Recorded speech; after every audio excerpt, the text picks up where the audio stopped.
Now we shall continue with the Dhamma sharing. Now, just now, when we had a little bit of technical glitch, we all got a bit flustered. So, can you imagine if in a more serious or more challenging situations in our life, we will have to learn how to stay cool. So today, Brother Seng Huat's topic is very appropriate. We have to learn. Brother Seng Huat's topic is staying cool. So over to you, Brother Seng Huat, to share with us.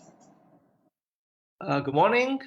Yes, thank you, Sister Kut, and all the other chanters. Yes, my topic is staying cool. Let me share my screen.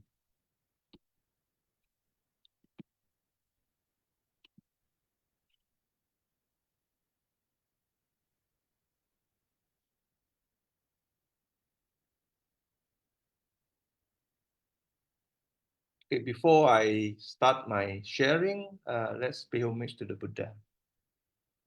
Namo Tassa Bhagavato Arahato Samma Sambuddhassa.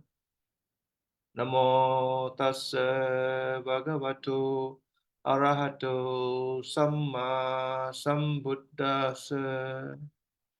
Namo Tassa Bhagavato Arahato Samma Sambuddhassa.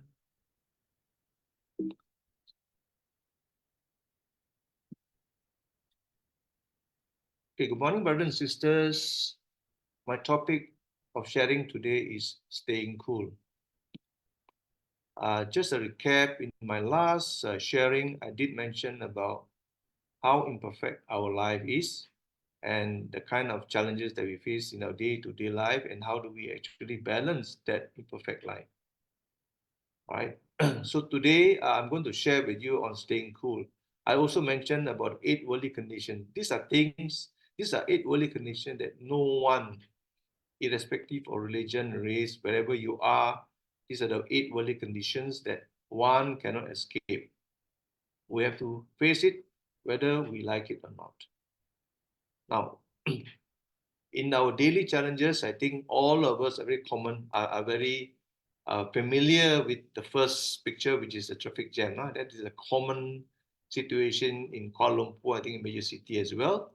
Traffic jam is always the major headache, especially in the morning, and especially if you have to rush for a meeting and things like that. The second part here is, coupled with traffic jam, sometimes you face challenges whereby your car breakdowns. And the third main challenges are, well, when you're in office or at home, there are always bound to be some arguments, some disagreement, things like that. So when such situation, of course, there are many other situations that we face in our life. But when this kind of situation, difficult situation, I call this, how do we stay cool, right? How do we stay cool? And what does it mean to be cool? So I think the reason why I've chosen this title called Staying Cool is because, in today's world, even the teenagers also like to use the word, be cool, man, be cool, And we all know what it means. It basically means to say that, you must stay steady, level-headed, things like that. All right. And of course, even in warring countries, there's a term called truce, or they call it a period whereby both parties declare to cool down, not to have war, but to cool down for a short period of time. The whole purpose here is so that we all can start thinking very hard and try to be more level-headed before we go into the negotiating table. All right. So let us go through what the Buddha have taught us.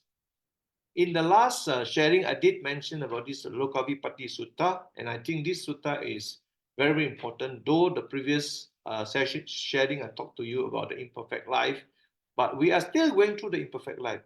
The only issue here, how do we handle? How does the sutta taught us to be cool? So these are 8 worldly conditions that I mentioned. Gain, loss, fame, disgrace, praise, blame, happiness, and pain. I think we've gone through this. This is what the Buddha have actually taught to the mendicant or to the monks. These are 8 conditions that does affect everyone. It does not mean it chooses the people, the country, the race, the creed, whatever it is. It is open to everyone. The only difference here is how each one of us, when we are faced with such condition, how do we manage it? Let's just look at what the Lokavipatti Sutta share. So in this particular sutta, the Buddha mentioned about two types of person. One is the uneducated and the other one is the educated. So in this particular case, the first one, the Buddha says, Mandikan, an uneducated ordinary person encounter gain. They do not reflect. I've encountered this gain. It is impermanent, suffering, and perishable. Okay, they do not reflect. Number two, they also don't understand what it means. So when they encounter loss, fame, grace, praise, blame, pleasure, and pain, they do not reflect that they have encountered this pain, it is impermanent, suffering, and perishable. And they don't understand. So when they don't understand that this is nature of life, it actually occupies their mind. So for example, when they suffer a loss, all right, they lose sleep, they lose their health, sometimes they lose their life because of certain losses. On the contrary, if they win a lottery or they achieve some gains, they also have sleepless night, thinking about how happy they are and what they're going to do with the gains. All right. In the same manner, fame and disgrace. So what happened here is that people who don't understand that this is nature of things, that nothing is permanent, it allows them to occupy their mind. So when it occupies their mind, what will happen here is that they're not living in the present. And when they're not living in the present, they're not mindful. And when they're not mindful, they're not living their life, what they call it, in a meaningful way. So what happened here is that when they, what do you call it, for example, earn a praise, all right, they like it. And when they earn a blame, somebody blame them, they don't like it. So they're basically what you call favor pleasure and the opposed pain. If you look at the pictures that were shown here, this is what I was trying to, explain in simple terms, that we are just like that ship that get bounced and up and down by the storms in the sea. All right. So when you are given praise, you enjoy, you are right at the top, and then when people blame you, you be right at the bottom. Okay. So being so full of favoring and opposing, they are not free from rebirth, old age, and death. All of us are not free from rebirth, old age, and death. That is a fact of life. Only thing here is some people understand it, some people understand partly, some people partly don't understand it, and some people don't even understand it. So when those things happen, what will happen here is they will suffer sorrow, lamentation, pain, sadness, and distress. And therefore, they are not free from suffering. All right? This is what the Buddha has said. Let's look at what we can learn from this particular sutta. Now, when you say they don't reflect, okay, that means to say they do not contemplate or introspect. I think many of us, sometimes when things happen, we don't have time to reflect. And when we don't reflect, we don't understand. And we don't understand when we go through the same pain again, we never learn from it. And I think this is something that we all have to learn, including myself. So it's very, very important for us to take a little bit of time to contemplate. But for us, in order for us to contemplate, we must cool down. That's why I'm saying we must cool down. We must take our mind for a while and take a deep breath if possible, so that we can actually, when our mind is clear, we can think, right? We can think, and we can think, then we can see the problem clearer. Okay. Now, here is impermanent, suffering, and perishable. We all know that basically all conditioned things are impermanent. This is what the Buddha mentioned. All right. As you will note later that, in certain Dhammapada 277, the Buddha also mentioned that all conditioned things are impermanent. That means to say that our physical body is impermanent, our mind, the thinking mind is impermanent, the material thing that compose of our body is impermanent. Whatever that is available in this world, nothing is permanent. The only permanent is change, right? And they don't truly understand it. So basically, they don't truly understand what? That it is a nature of law of nature. What are the law of nature? Anicca, dukkha, anatta. Anicca basically means permanent, dukkha means suffering, and anatta is basically non-self. So in simple term, non-self basically means to say that our body is comprised of nama rupa. Nama is basically the mind, rupa is our body, and our body basically doesn't belongs to us. That's what it means by anatta. If it belongs to us, we are able to control old age, sickness, and death. Unfortunately, we are not able to control. So if we are not able to control, how can we say that it is me or it is I? So that's basically what it means. Now, the next one here is so gain and loss, fame and disgrace, praise and blame, pleasure and pain occupy their minds. So basically, they are attached to it. All right, they are attached to it. So when they are attached to gain, all right, they want more. When they have got, say, they win $1,000, they want $10,000. They win $10,000, they want $1 million. Similarly, when they suffer a loss, all right, it actually affects them mentally, especially when you suffer a loss, when you are faced with disgrace, when you're faced with blame, and when you have to face to pain. So sometimes it's not only that you're attached to the positive side, but you are also attached to the negative side. It allows all this pain and all these negative things to be stuck to your mind.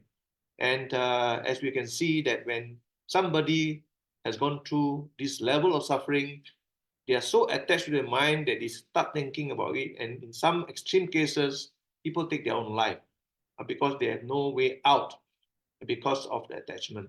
Okay, so these are things that we can learn. And of course, they favor praise and they oppose blame. This is again craving.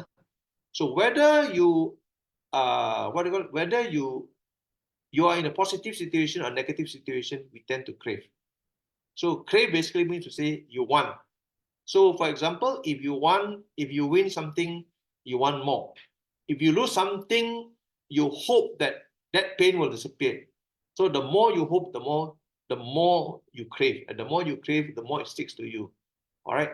And that's why, craving does not only restrict to the positive side, craving also, will also stick to you in a negative way. So that's why the Buddha mentioned that so long as you don't understand this nature of things, you will continue to go through the cycle of birth and death. Okay, this is basically lessons that we can learn for those people who are not educated. People who are not educated doesn't mean that these are the people who does not further their education. It's not true. In this particular sutta, the Buddha did differentiate to say that uneducated referring to those people who don't understand the nature of things. So that person can be a doctorate, PhD doctorate, but if he doesn't understand Dhamma, all right, he's still deemed to be an uneducated person. Whereas a person who doesn't have high education, but he understands the nature of life, he is deemed as an educated person. All right. So as I mentioned just now, in Dhammapada 277, the Buddha did mention that all conditions, phenomena are impermanent. Okay? When one sees this insight wisdom, one's become wary of dukkha. All right? So if you understand, that the phenomena are impermanent, you are able to manage the sufferings better because you know very well that whether it's happiness or sorrow, they are temporary. Whether it is pain or gain, they are temporary. And whether it is fame or disgrace, temporary. And whether you're praised or you're blamed, temporary. All right.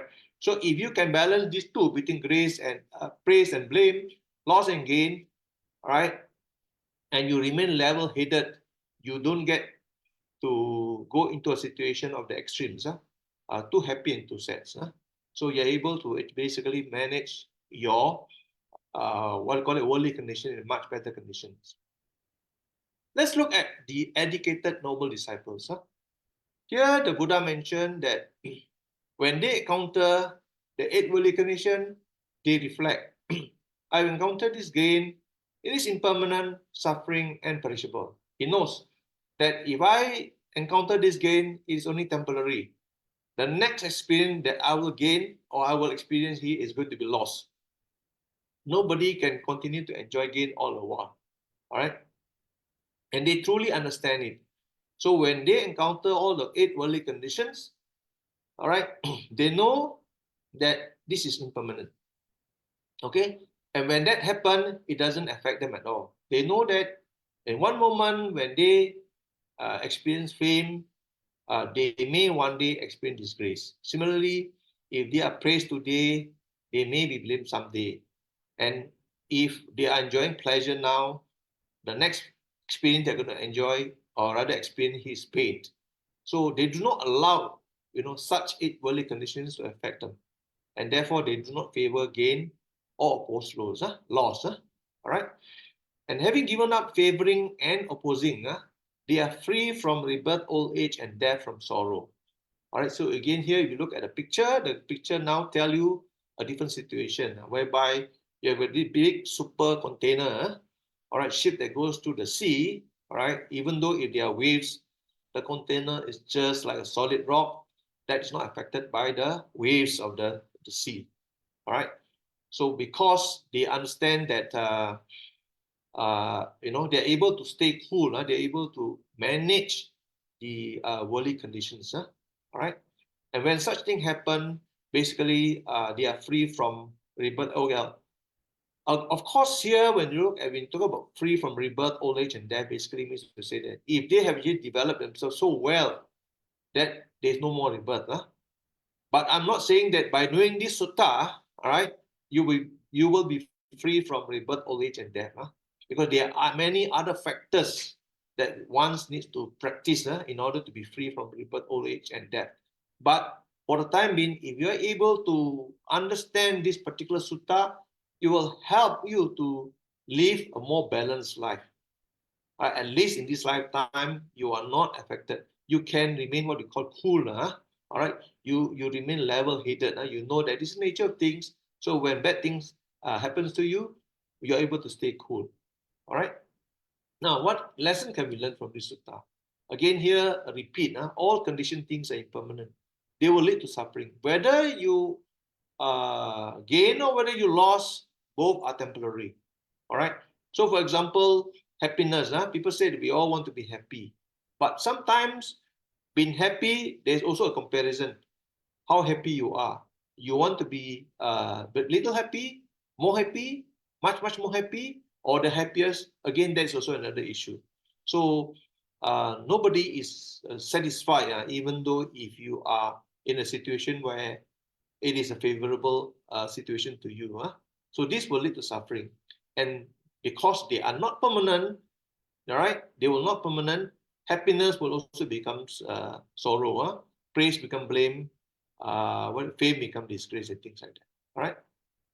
Now, how do we deal with a situation, especially in a difficult situation, especially when you have losses, especially when you are blamed, especially when you're going through sorrow and things like that? So, in this particular sutta, if you can learn here is that first thing here is one should remain calm and contemplate wisely. I think this sutta is one thing, but let us re-ponder and bring back the situation we are in this world, that when we face difficult situation, whether remaining calm and contemplate wisely is applicable or is this a theory? I think if you look at yourself, I like to give myself an example of a traffic jam. I think these are things that we all face every other day. Number one here is if we are especially in a rush to go somewhere else and we are faced with traffic jam. Question here is that, do you think remaining calm and contemplate wisely helps? Personally, I am very confident that it will help a lot. Okay, so number one, logically here is that there is no point being agitated about it. Nothing much you can do about it. Okay, when you remain calm, then you are able to contemplate wisely. Your mind is clear. And you have to accept and understand the law of nature. What can you do about it? You're caught in a traffic jam. What can you do about it? All right, you have to accept. The earlier you accept it and you enjoy, not enjoy, but rather, be in the present and understand the law of nature that there's nothing much you can do about it. Okay, you accept it. The sooner you accept it, the better it is. And here, number three, when you talk about no attachment to worldly condition, it does not allow a condition to occupy your mind. Here, it is very important for us to see that very often than not, when we are caught in traffic jam, we started blaming people, to say that the police are not doing their job, the road works are not doing their job because there are a lot of potholes. That's why it causes a traffic jam. The people are not are not civic minded. They simply drive in and out, and that's why it causes a traffic jam. So when you started to attach to all these so-called situation and conditions, then you find that actually it allows you to occupy your mind. And when you allow such thing to occupy your mind, there are a lot of emotions. Anger start coming in. Okay, anger start coming in. When anger start coming in, actually it's into you. When you look at it from a third party perspective, you find that you are in a car sitting down, getting angry for nothing, and there's nothing much you can do about it. And the only person who are affected by it is yourself. So you ask yourself whether is it a wise thing to do. So the best thing is to remain calm, right? Remain impartial. So when you remain impartial, basically means to say that when you are not affected by all these things, you just, you find that you can gain more peace. Probably, it's better for you to do an open mindfulness and note your mind and note your feeling and note your emotion and see whether if emotion arise, you ask yourself, is it necessary for you to get angry about, right? So this is what sometimes when I share this, is I also try to put the practice, and I find that it's very, very effective. Right? It's very, very effective. And of course, sometimes when emotions come into it, you just take note, emotion. Don't dwell into whether the emotion is angry or not. Emotion, and then you let go. All right, whether it's good or bad, you just let go and just focus on the fact that you're caught in a traffic jam, and you just take it as it is. What you can do here is enjoy and be mindful about the current situation you're in. All right. For example, you can take a little bit of time to to just take note of your breathing in and breathing out while you're in the car. And I tell you, that's very blissful, All right, that's very blissful. And of course, when you do that, you must also be mindful of your eyes and your steering to make sure that while you're doing your breathing in and out, you don't bump into somebody in front of you, because the guy brakes and you're so immersed in your breathing in and out, you forgot to be mindful of your eyes. So this is something that we all have to learn to practice. Right? Now, the state of our mind and our hearts, when we are calm and composed, when we accept law of natures, and there's no attachment to it, we remain impartial, we need to let go, you find that the mind and the hearts become more peaceful and calm. So these are things that I can gather from Lokavipatti Sutta. All right. So it helps us to manage the situation. Now, staying cool basically means to say that we try to balance up our mind. So, this word called equanimity or upekkha is widely used in many of the teaching, including even this particular, Lokavipatti Sutta also taught us to apply equanimities, right? So what does it basically means to? It basically means to say to balance the 8 worldly conditions. So sometimes you gain, you gain some. You also know that you also lose some. Okay, that's facts of life. You win some, you lose some. And some days you also win more. Some day you win less. All right. Some day you lose more. Some day you lose less. This is if you say, for example, you dabble into a stock market. This is the fact of life. You have to face this. And someday you don't win or you don't lose. You even out. So by applying equanimities, you are able to balance out the impact of your emotions, right? So applying equanimity is very important. Now, what is equanimity? We will go through in the next slide. Now, the second one here is that staying calm is very important. All right? By staying calm, it basically means to say that we avoid making quick judgment. So just now, as I said, coming back to the same situation whereby you face a traffic jam, very bad traffic jam. When you talk about quick making judgment here, you start blaming the whole world. All right. So don't do that. Just be mindful to say that you're facing a traffic jam. That's it.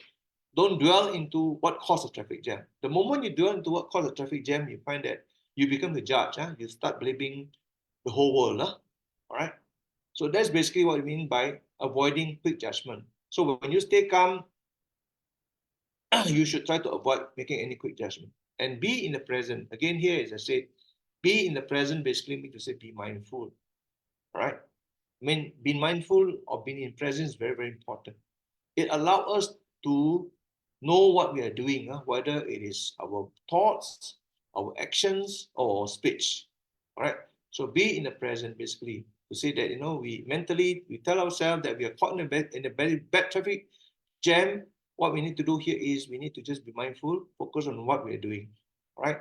And of course, again here, reflect, contemplate, introspect is basically to continue to remind ourselves that is there anything else we can do? This is part of nature, nothing much we can do.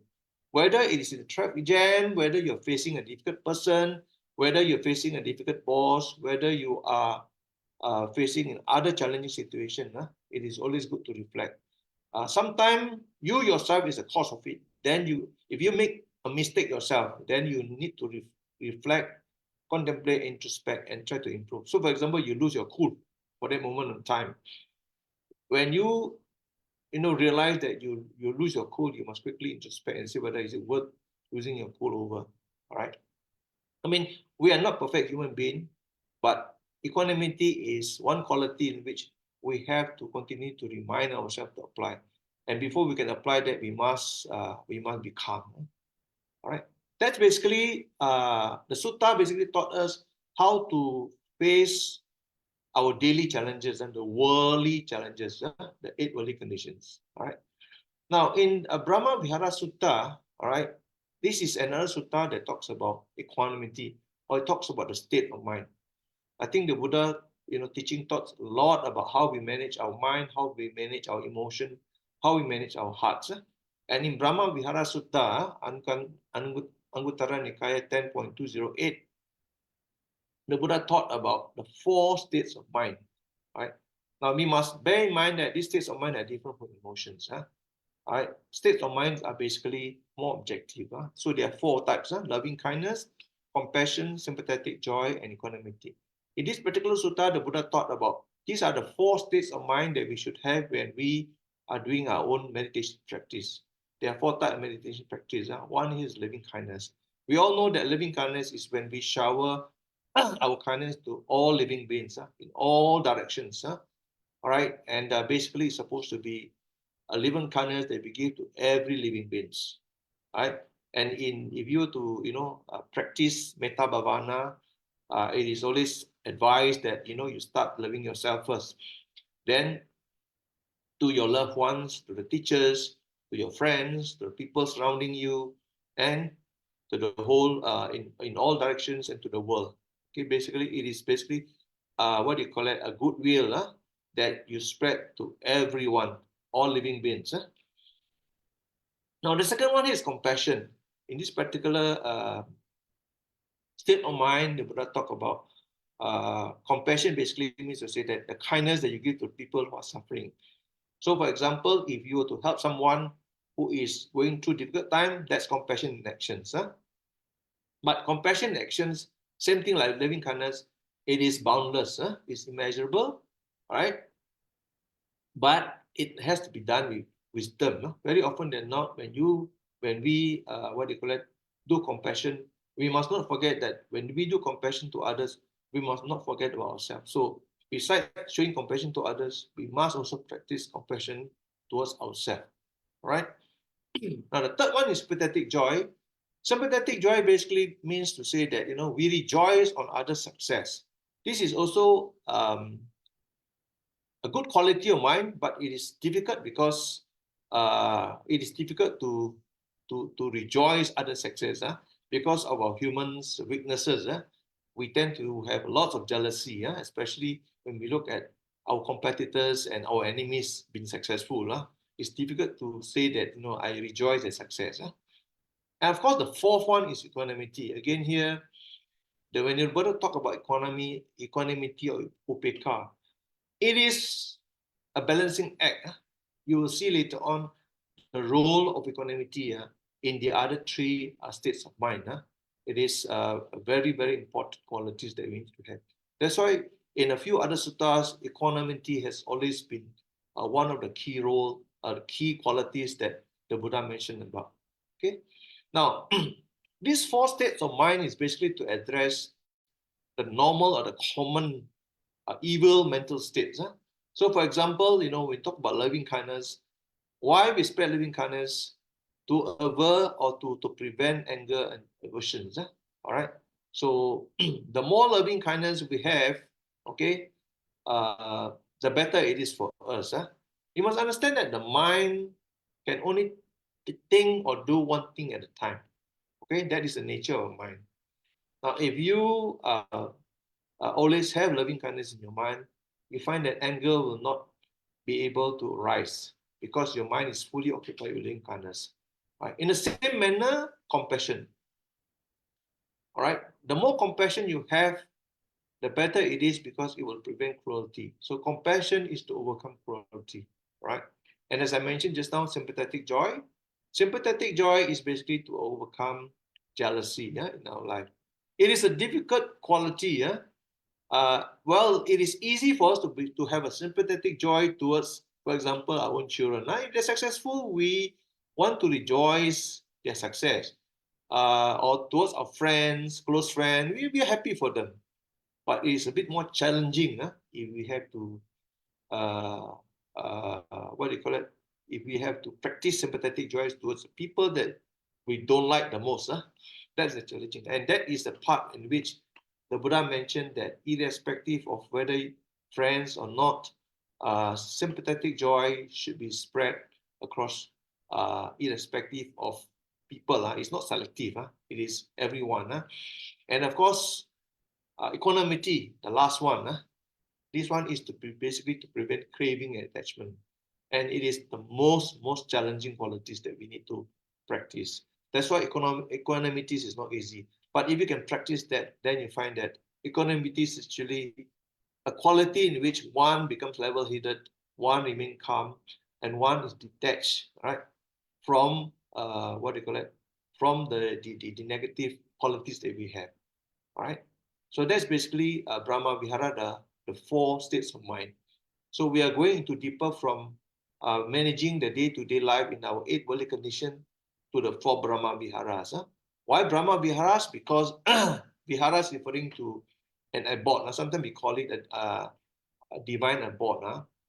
Because it is a place where one will find solace when one is faced with challenges. And in this particular abode, there are 4 good qualities. So if you can practice these 4 good qualities, it will be beneficial for your spiritual development, especially equanimities.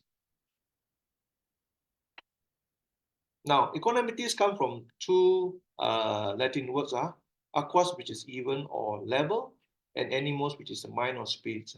So equanimity, if you look at equanimity, it basically means to say that one who is level-headed or level-minded. So we don't take sides, we are even. All right. And the Buddha have described the 4 Brahma Viharas to contain the following. Is always abundant, expensive, immeasurable, and without hostility and ill will. Let's look at what are some of the interpretation of these 4 important description of the 4 Brahma Viharas. Now, there are few suttas that talks about abundant, expensive, immeasurable, without hostility and ill will. In Anuruddha Sutta, Majjhima Nikaya 127, Brahma Vihara Sutta, Anguttara Nikaya 10.28, and Tejiva Sutta, Lika Nikaya 13.4. It all talks about abundant, expensive, immeasurable, without hostility and ill will. See, the Buddha is quite consistent in many of these. All right. So basically, when it talks about equanimity, it talks about abundant. So here is referring to abundance of inner peace and balance. So basically means to say that if you have an equanimity mind, you have lots of inner calm and balance. You are not easily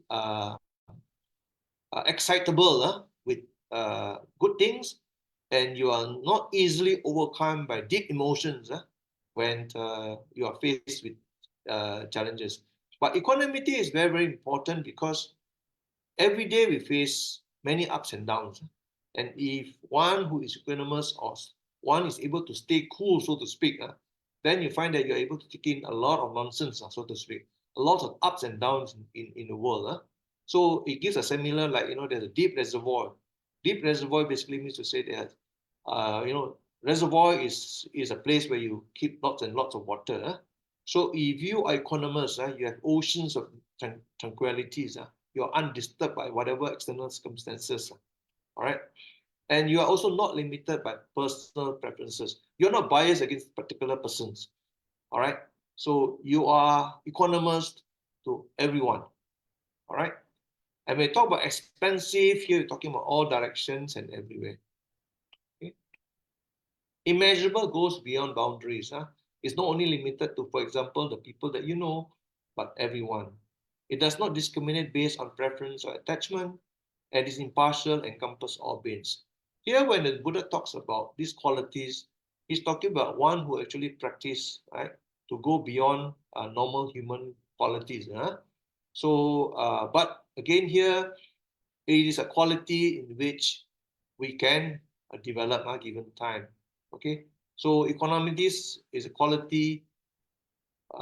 It is it is one of the most difficult qualities to perfect. And that's why even in the what they call it in 10 paramis, also equanimity is also one of the 10 paramis that we need to practice. And without hostility and ill will, no grudges or resentment, no animosity or ill will, and it is a compassion with understanding. Okay, so this is the definition of the 4 equanimities. Now, what equanimities is not?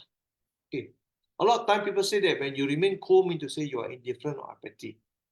You need to say that you're equanimous, you don't care about other things, you don't care about people, and therefore you stay cool.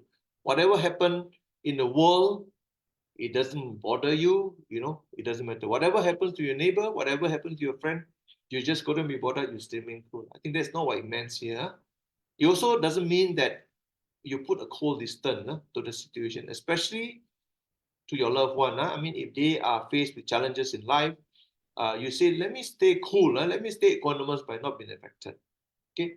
Or you don't care at all about anything else in the world. So equanimity is not like that. Okay? It is level-headed. It's level-headed. Okay?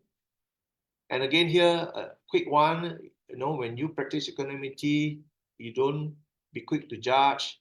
You embrace good and bad. When good come to you, you embrace it, you take note of it, it should not affect you. And if you have bad experiences, it should not affect you badly. It doesn't mean that you don't care, but it basically means to say that you take action. If, for example, you suffer a lot, you take action to ensure that it doesn't affect you badly.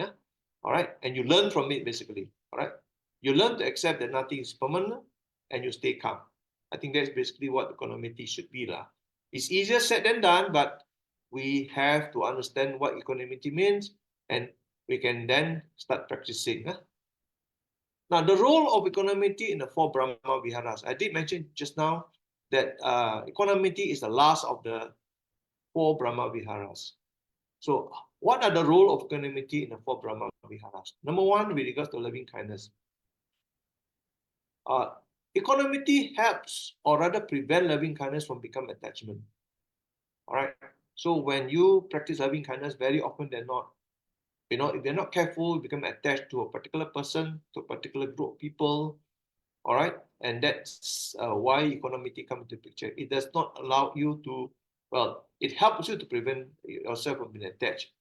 And it helps you to show that loving kindness expansively and limitless.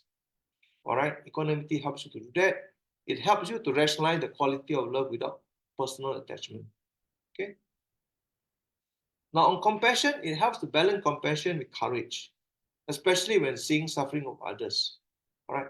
It prevents one to crumble and be overcome with strong feeling of sympathy. So that's equanimous.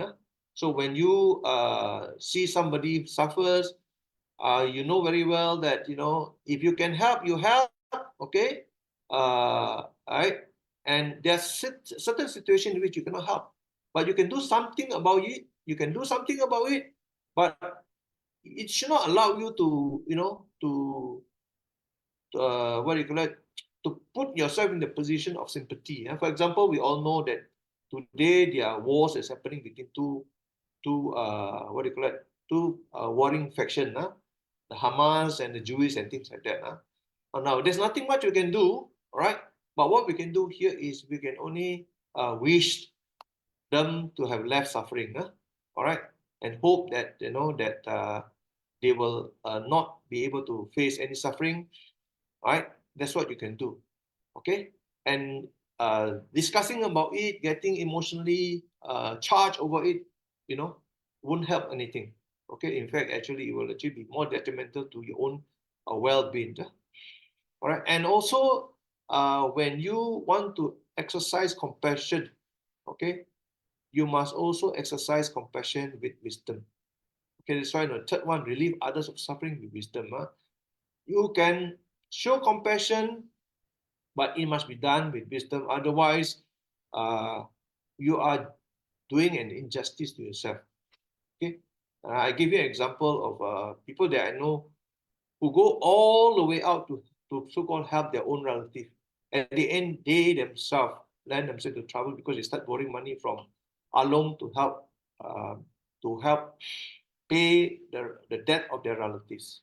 So I think in some ways, when you want to practice compassion, you must know where you stand and you must always practice it with wisdom.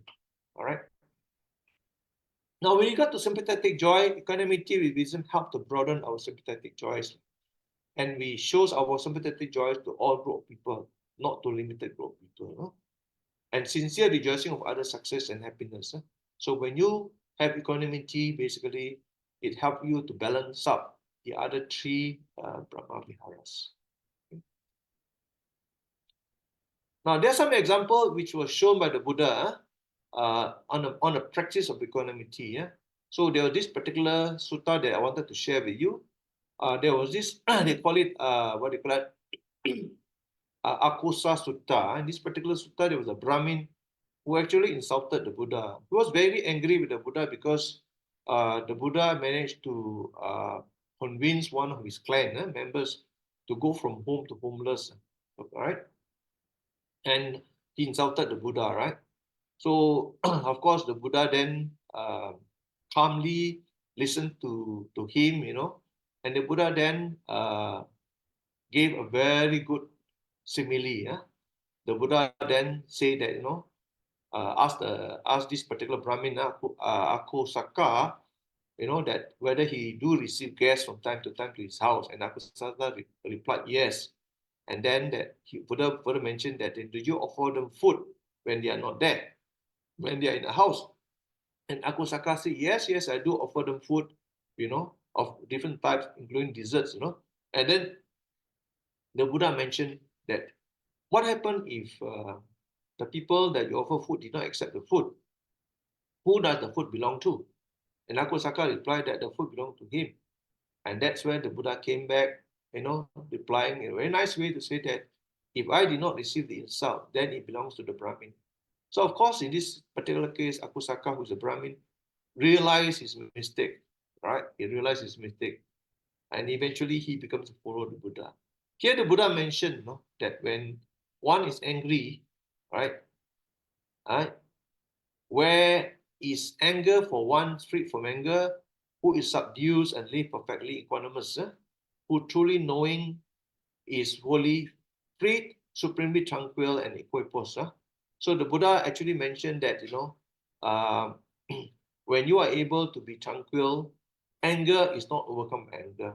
Anger is not overcome by anger. So these are examples in which the Buddha actually shown equanimity during his time. In fact, there are a lot of people who are jealous of the Buddha. There are many, many stories. One of them is Pacatachara, right? And also Devadatta, who is trying to even kill the Buddha. And in all these situations, the Buddha actually shown equanimous qualities. That is basically with regards to the negative situation that was faced by the Buddha. But the Buddha also received lots and lots of praise by King Pasenadi, King Bimbisara, and King Asoka. And all these kings actually sing praises of the Buddha. But the Buddha remained equanimous, and he did not become big-headed. All right. So these are the qualities of an enlightened being. We are not the Buddha, but these are qualities in which we can strive to follow so that we can stay cool in facing life challenges. Now, equanimous factor is also very important. In Mahakassapa Thera Bhujanga, we all know these 7 factors of enlightenment.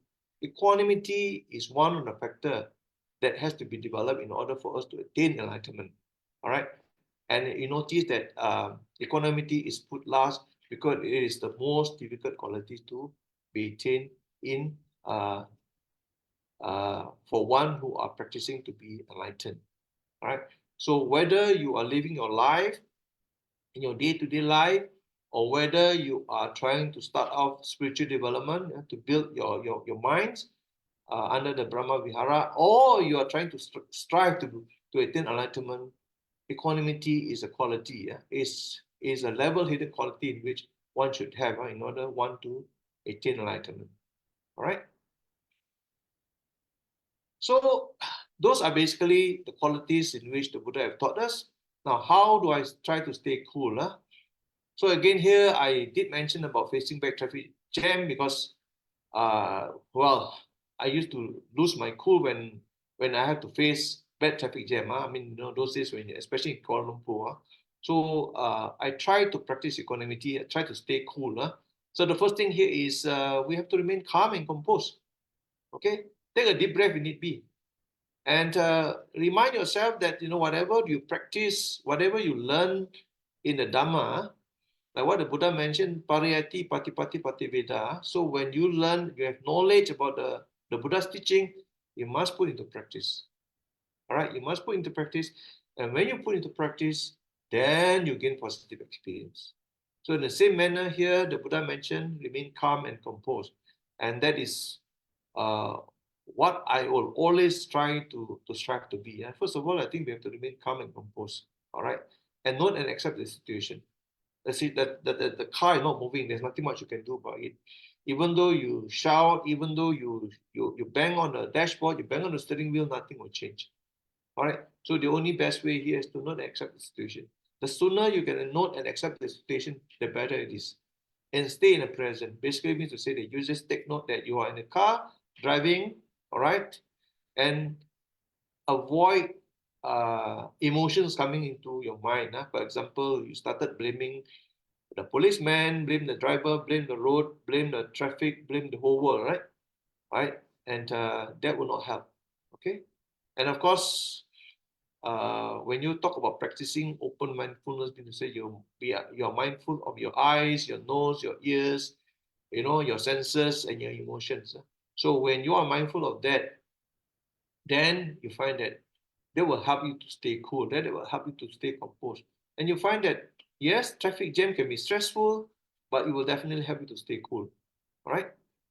The next one that I would like to share here is facing difficult people. I do have friends who, by his character, knowingly or unknowingly, like to make nasty statements. All right. And of course, people who doesn't know think that this guy is just been obnoxious, we call it. So when you have such friends, what do you do? Right? The only way here to stay calm and composed. No point fighting because you know that is his nature. Okay? No need to judge him. That is his nature. You no need to question why he do like that. Does it not like me so much? I'm so nice to him. Why is he behaving like that? Okay? And just listen and understand that perspective. All right? I mean, if you need to respond with kindness and compassion. Okay? That's what I'll do. No need to fight over such things. I mean, life is so short, and I think if you can practice what the Buddha taught, you find that your life becomes better and more peaceful. And in a way, you can remain cool in a situation whereby it can be very, very tense sometimes. Right? Okay. So that's all I have for today. Thank you very much. Over to you, Mr. Good. Thank you, Brother Seng Huat. That was a very, very thorough topic. So Brother Seng Huat has gone through a few suttas